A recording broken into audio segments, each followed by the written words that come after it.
Hi friends, நம்ம விஜய் மல்லி ஸ்டோரியில் வந்து பார்த்திங்கன்னா, இந்த சுடர் வந்துட்டு இந்த மாதிரி வெண்பா குட்டியை வந்து ரொம்ப சாதாரண ஒரு சின்ன பொண்ணுன்னு தான் நினச்சிட்ருக்காங்க. அவங்க பார்க்கறதுக்கு தாங்க சின்ன பொண்ணு, ஆனால் மனசளவுலையும் சரி செயல்லையும் சரி பெரியவங்க மாதிரி தான் நடந்துக்கிறாங்க அப்படின்னே சொல்லலாம். ஸோ பெரியவங்களுக்கு கூட இதெல்லாம் தோணாது. பட் ஆனால் அந்த குழந்தை வந்து பெரிய விஷயத்த கூட சின்ன விஷயமா முடிச்சிடுறாங்க. ஸோ ஒரு எக்ஸாம்பிள் பார்த்திங்க அப்படின்னா வந்துட்டு நம்ம வெண்பா குட்டி அவங்க அப்பாவுக்கு வந்து மல்லி வந்து எப்படியாவது வந்து இது சுடர் தான் புரிய வைக்கணும்னு எங்கெங்கேயோ திரிஞ்சு என்னென்னவோ பண்ணாங்க. ஆனால் அவங்க வீட்டில் இருந்து இப்போ பெட்லேயே படுத்துகிட்டே வந்துட்டு ஒரு சின்ன ஒரு ஃபோனை வச்சுட்டு எல்லா விஷயத்தையும் சாதிச்சிட்டாங்க அப்படின்னே சொல்லலாம். அழகாக அவங்க அப்பாவுக்கு கால் பண்ணி அங்கே நடக்கிற விஷயம் அப்படியே அவங்க அப்பா டைரெக்டாக கேட்குற மாதிரி பண்ணாங்க. ஸோ அப்படி இருக்கிற குழந்தை வந்து இந்த சுடர் கடத்திட்டு வந்தால் வந்துட்டு சர்வசாதாரணமாக தப்பிச்சிருவாங்க அப்படின்னே சொல்லலாம். ஸோ போன ப்ரோமோவில் கூட அப்படி தான் காமிச்சிருக்காங்க. மெயினாக வந்து பார்த்திங்கன்னா, இந்த சுடர்கிட்ட இருந்து வெண்பா குட்டி மயக்க நிலையில் இருந்தாங்க. ஸோ அவங்க தெளிஞ்சிட்டு அப்புறம் எந்திரிச்சு பார்க்கும்போது இந்த சுடர் தூங்கிட்டு இருக்காங்க. ஸோ அந்த டயத்தில் வந்து டோர் திறந்து வெளியில் போகிற மாதிரி காமிக்கிறாங்க.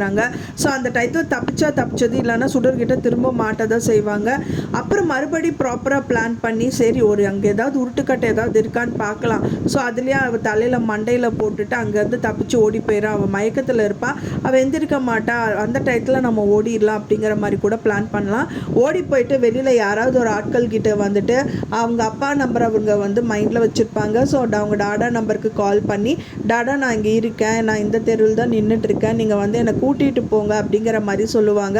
ஸோ அந்த டைம் பார்த்து நம்ம விஜய் வந்துட்டு அங்கே வந்துட்டு நம்ம வெண்பா குட்டியை ஈஸியாக எடுத்துகிட்டு போயிடலாம். ஸோ இப்படி இருந்தால் ரொம்பவே சூப்பராக இருக்கும்.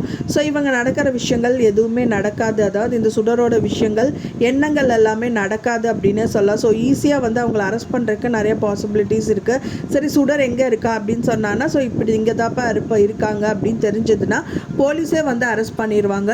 ஸோ இந்த மாதிரி நடந்தால் நல்லாயிருக்கும் அப்படின்னு நினைக்கிறவங்க மறக்காமல் நம்ம சேனலுக்கு வந்து லைக் பண்ணி சப்போர்ட் பண்ணுங்கள். நான் சொன்ன இந்த தகவல் உங்களுக்கு பிடிச்சிருந்தா ஃப்ரெண்ட்ஸ் மறக்காமல் லைக் பண்ணுங்கள், ஷேர் பண்ணுங்கள், கமெண்ட் பண்ணுங்கள், சப்ஸ்கிரைப் பண்ணுங்கள்.